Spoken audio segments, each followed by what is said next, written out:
Thank you for using DPI's materials to create a common understanding of co-teaching for Wisconsin educators. The co-teaching practice profile has been developed to provide educators a clear picture of what co-teaching looks like in practice when prioritizing the critical need for equity and inclusion. The profile is divided into 4 competencies. Competency 1, designing physical space and functional structures. Competency 2, planning learning experiences for all learners. Competency 3, delivering targeted individualized instruction. And Competency 4, assessing student learning and providing feedback. This presentation will focus on the 3rd competency, delivering targeted individualized instruction. Please have your materials ready before you continue. To maximize this professional learning activity, please be sure to review the co-teaching practice profile before you begin, especially the 3rd competency, which is the focus of this presentation. You can find a link to the co-teaching practice profile on the materials document. By this time, we expect you have already collaborated with your co-teaching leadership team in your school and district to support school staff that can position co-teaching as one of a number of practices to support a diversity of learners.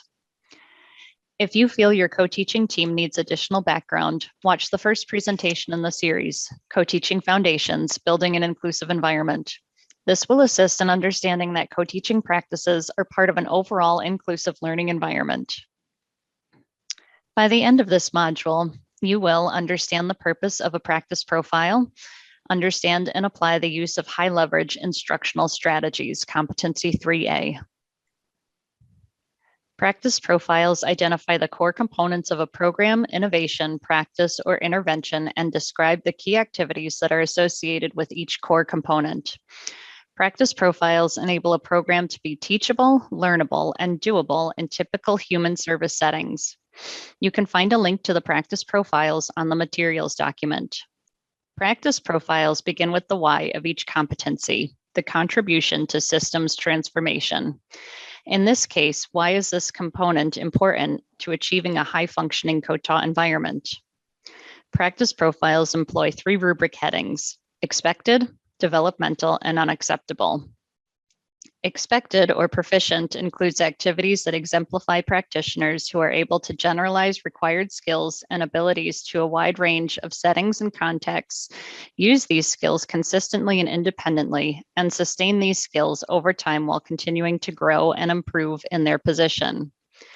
Developmental includes activities that exemplify practitioners who are able to implement required skills and abilities, but in a more limited range of contexts and settings, use these skills inconsistently, or need supervisor or coach consultation to complete or successfully apply skills. Unacceptable variation includes activities that exemplify practitioners who are not yet able to implement required skills or abilities in any context. Oftentimes, if practitioners' work is falling into the unacceptable category, there may be challenges related to the overall implementation infrastructure. For example, there may be issues related to how the district is selecting or training staff, managing the new program model, or using data to inform continuous improvement. Throughout this presentation, you will hear many references to high leverage practices, or HLPs. The high leverage practices are a collaborative effort of the Council for Exceptional Children, its Teacher Education Division, and the Cedar Center. Its members include practitioners, scholars, researchers, teacher preparation faculty, and education advocates. Please note, this is not a training in these practices. Further information on the high leverage practices can be found on the website, which is linked on the materials document.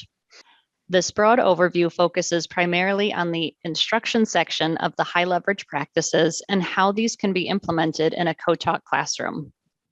In short, these are practices that can be used to leverage student learning across different content areas, grade levels, and student abilities and disabilities. For instance, high leverage practices might be used to teach evidence-based practices. For example, using explicit instruction to teach and practice a summarization strategy at differing intensity levels and across tiers of instruction. High leverage practices also might be the fundamental skills needed to collaborate effectively with other educators and families.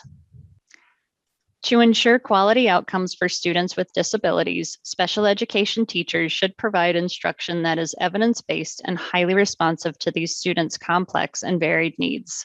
Special education teachers and general education teachers must both be flexible problem solvers who have expertise in using highly effective practices. Special education teachers, due to the federal laws that protect students with disabilities, also need to be proficient in monitoring a student's progress toward their IEP goals and in the general curriculum. In addition, co-teachers will measure the effectiveness of these practices with individual students, as well as in making decisions regarding changes in practice when needed, per each learner's individual learning plan or IEP. In a co-taught classroom, the planning and delivery of high-leverage instructional strategies is implemented by the general education and special education teachers and is part of the universal curriculum. The design and delivery of specially designed instruction is the core of special education. Specially designed instruction is designed individually for students with IEPs and is above and beyond what is offered in the universal curriculum. So it is above and beyond UDL, differentiation, and short periods of intervention. An important distinction, however, is to remember that specially designed instruction is implemented in addition to and not in place of grade level curriculum, UDL, differentiation, and intervention. Specially designed instruction is the vehicle to ensure students with disabilities receive high quality instruction and services that will result in grade level achievement of academic and functional standards, graduation, and meaningful post-secondary outcomes. It is specific to a student who qualifies for special education services in order to help them master their IEP goals and objectives and to ensure access to and progress in the general education curriculum. Specially designed instruction supplements the high leverage instructional strategies or practices that are foundational for all teachers to know and understand when educating students with disabilities. Pause the presentation and take a moment to view a 6-minute video which introduces the high leverage practices. The link for this video can be found on your materials document titled High Leverage Practices Introductory Video. Co-teachers plan the specially designed instruction or specially designed instruction that will occur during the co-taught lesson together. This is important to realize that specially designed instruction in a co-taught classroom is not conducted in isolation. It is co-planned and co-teachers together monitor the effectiveness of specially designed instruction during their co-planning sessions. These are the specially designed instruction minutes that are identified in the student's IEP. It is important to remember, however, that specially designed instruction can occur in all environments that a student with an IEP may appear in during the day. Specially designed instruction is provided by a licensed specialist. It should absolutely be brought into the general education classroom during regular instruction. It can be planned during intervention times, and it can be intensive and delivered in a one-on-one or small group situation. The specially designed instruction is then further supported by other team members.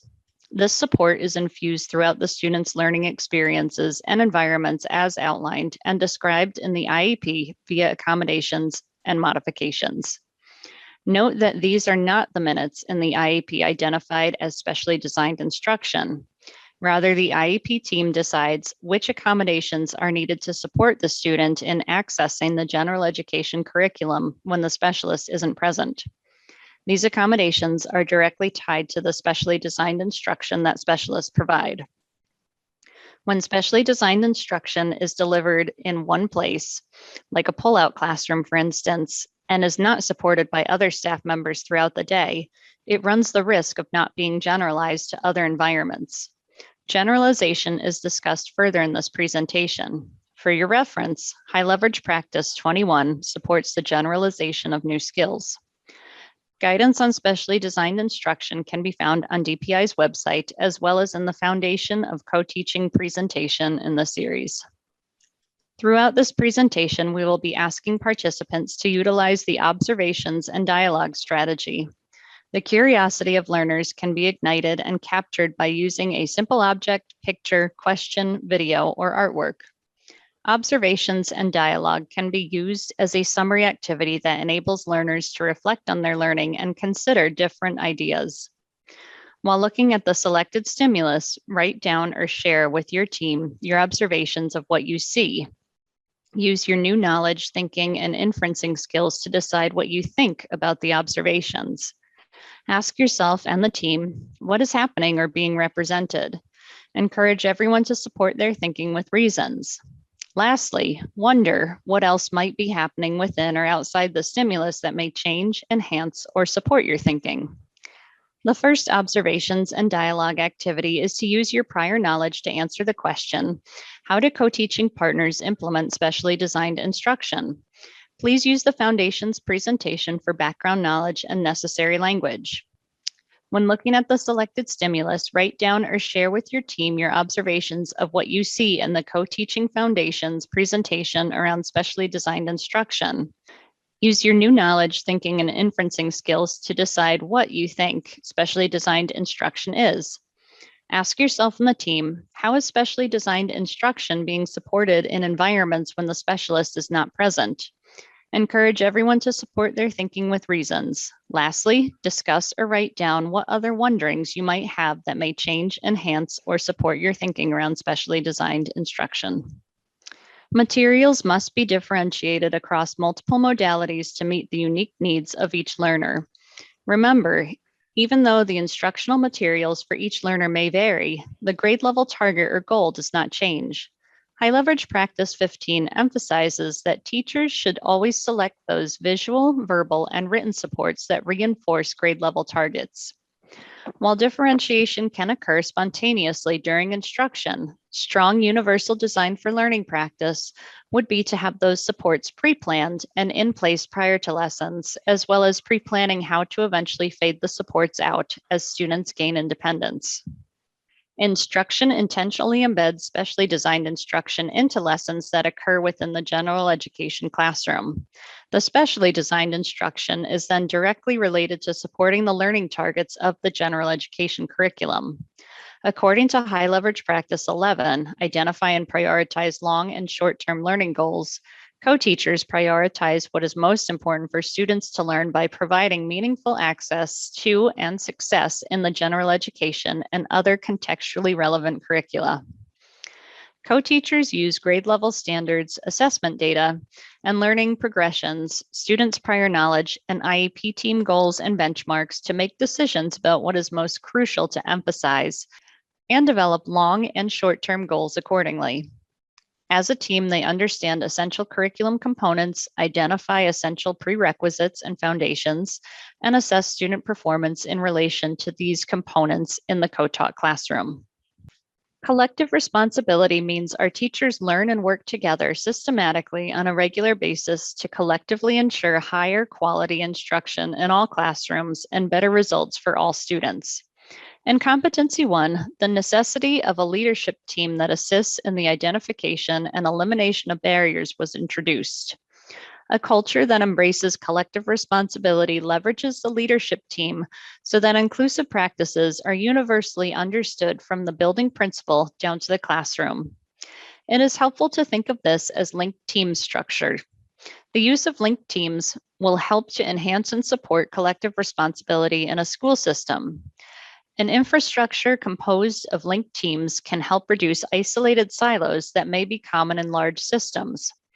By working simultaneously with multiple levels of an education system, teams can help encourage greater integration, coherence, and focus on the systems as a whole. By aligning inclusive activities and functions with desired outcomes for students, teams and leaders can build a lasting capacity for responsible change. High Leverage Practice 18 describes the use of strategies to promote active student engagement. Teachers use a variety of instructional strategies that result in active student responding. Active student engagement is critical to academic success. Teachers must initially build positive student-teacher relationships to foster engagement and motivate reluctant learners. They promote engagement by connecting learning to students' lives and using a variety of teacher-led, peer-assisted, student-regulated, and technology-supported strategies shown empirically to increase student engagement. They monitor student engagement and provide positive and constructive feedback to sustain performance. For the next observation and dialogue activity, pause the presentation and watch the high leverage practice video number 18. This can be found on the materials document.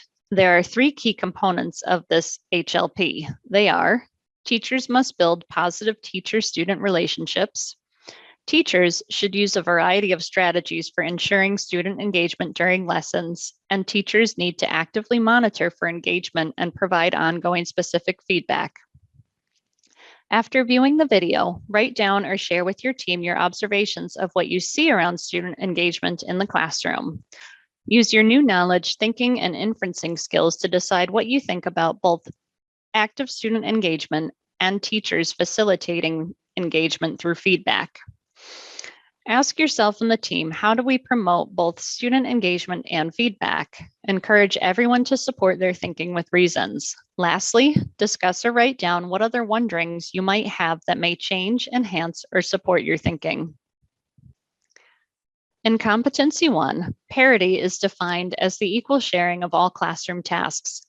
Parity for co-teachers is a deeper commitment that requires that 2 licensed teachers share the instructional responsibility and accountability for the entire group of students in the classroom. Both co-teaching partners have equal responsibility conferring with and instructing all students. Building parity in the relationship is essential because in its absence, the specialist in the room turns to a supportive role.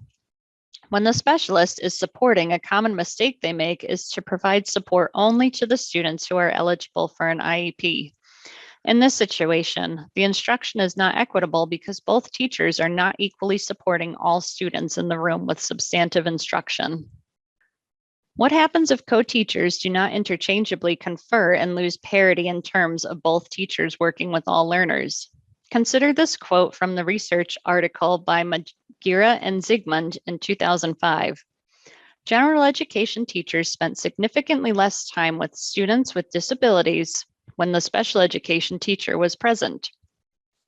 The study looked at whether or not there was an additive effect of the special education teacher on the instructional experiences of students with disabilities as compared with the experiences of the same students taught by only the general education teacher under routine conditions. In the classroom, they observed the one teach, one support model of co-teaching was almost exclusively used, and co-teachers were not trained and did not have planning time, so there were obviously limitations to the study. What they found was statistically significant differences for targeted students in terms of general education teacher interaction and individual instruction. General education teachers spent significantly less time with students with disabilities when the special education teacher was present. Think about this quote from Magira and Zygmunt. Write down or share with your team your observations of what you would see if students with disabilities received less time with the general education teacher. Use your new knowledge, thinking, and inferencing skills to decide what you think the unintended academic and social consequences would be. Ask yourself and the team to reflect on why parity is important in the co-taught classroom. Encourage everyone to support their thinking with reasons. Lastly, discuss or write down what other wonderings you might have that may change, enhance, or support your thinking around parity. When planning flexible groups, it is important to plan for a mix of heterogeneous and homogeneous groups. By using heterogeneous groups, learners have access to peer models as well as to different perspectives and cultural backgrounds. In the Co-Teaching Foundation's presentation, you may recall the use of the 70-30 split. According to High Leverage Practice 17, flexible grouping is used strategically. Teachers assign students to homogeneous and heterogeneous groups based on explicit learning goals. They monitor peer interactions and provide positive and corrective feedback to support productive learning. Teachers use small learning groups to accommodate learning differences, promote in-depth academic-related interactions, and teach students to work collaboratively. They choose tasks that require collaboration, issue directives that promote productive and autonomous group interactions, and embed strategies that maximize learning opportunities and equalize participation. Teachers promote simultaneous interactions, use procedures to hold students accountable for collective and individual learning, and monitor and sustain group performance through proximity and positive feedback. To see flexible grouping in action, you can view the High Leverage Practice 17 video, which can be found on your materials document. Pause the presentation and watch a video on ability grouping, tracking, and grouping alternatives. While looking at the video, write down or share with your team your observations of what you see in the ability grouping, tracking, and grouping alternatives video. Use your new knowledge, thinking, and inferencing skills to decide what you think about what you observe. Ask yourself and the team, how can we move from a system of ability or homogeneous grouping to a system of flexible or heterogeneous grouping in which student differences are accepted by both students and teachers? Encourage everyone to support their thinking with reasons. Lastly, discuss or write down what other wonderings you might have that may change, enhance, or support your thinking. High Leverage Practice 1 talks about collaboration with professionals to increase student success. Collaboration with general education teachers, paraprofessionals, and support staff is necessary to support students' learning towards measurable outcomes and to facilitate students' social and emotional well-being. This is accomplished across all school environments and instructional settings, and especially in the co-taught classrooms. Collaboration with individuals or teams requires the use of effective collaboration behaviors. Sharing ideas, active listening, questioning, planning, problem solving, and negotiating are used intentionally to develop and adjust instructional or behavioral plans based on student data. Co-teaching teams model this collaboration and will find the practice of co-teaching difficult in an environment that doesn't embrace collaborative, inclusive practices. Both co-teachers provide ongoing feedback to all learners until they reach their established learning goals. High Leverage Practice 22 states that the purpose of feedback is to guide student learning and behavior and increase student motivation, engagement, and independence. Effective feedback must be strategically delivered by both co-teaching partners and is goal-directed. Feedback may be verbal, nonverbal, or written, and should be timely, contingent, genuine, meaningful, and age-appropriate. Feedback is most effective when the learner has a goal and the feedback informs the learner of their strengths as well as areas needing improvement. Remember that parity is important here, as both co-teachers need to provide feedback to all students in the classroom to ensure equitable practice. Pause the presentation to watch the following video on effective student feedback. While looking at the video, write down or share with your team your observations of what you see in the effective feedback animated video. Use your new knowledge, thinking, and inferencing skills to decide what you think about what you observed. Ask yourself and your team, how do we currently provide feedback to all students? What can we do to enhance our practice and ensure that all students can self-reflect and answer the questions, where am I going? Where am I right now? And what do I need to do to get there? Encourage everyone to support their thinking with reasons. Lastly, discuss or write down other wonderings you might have that may change, enhance, or support your thinking. Generalization is defined as the ability for a student to perform a skill under different conditions, the ability to apply a skill in a different way, and also the ability to exhibit that skill over time. High Leverage Practice 21 refers to teaching students to maintain and generalize new learning across time and settings. Co-teaching partners promote maintenance by involving additional staff in the generalization of skills. This may include systematically using schedules of reinforcement, providing frequent material reviews, and teaching skills that are reinforced by the natural environment beyond the classroom and by other staff that will support a student's learning. When students learn to generalize new knowledge and skills in the natural environment, they can maintain the use of these skills independently in the absence of ongoing instruction. Consider the quote at the top of this slide for a moment. If generalization did not occur, each response would have to be learned in every specific situation. When thinking about inclusive practice and planning for all learners, practitioners need to be sensitive to the words that are used. When planning, we often use the word but as a barrier to our practice. For example, when teams consider how to use a speech and language therapist to support reading skills previously introduced during specially designed instruction, someone at the table is bound to say, but the speech and language pathologist is only available on Thursdays, or, but the speech and language pathologist only provides small group services to work on articulation. The word but negates or cancels everything that goes before it, and it is generally accepted as a signal that the really important part of the sentence is coming up, which is often seen as an insurmountable barrier. One way to change your language is to simply replace the word but with and. To avoid the use of the word, have someone at the table specifically watch for the use of the word but. When the listener hears the word, they should actively cue other team members that a barrier was created. The team then takes time to think of ways to overcome the barrier. In the next observation and dialogue, practice this skill.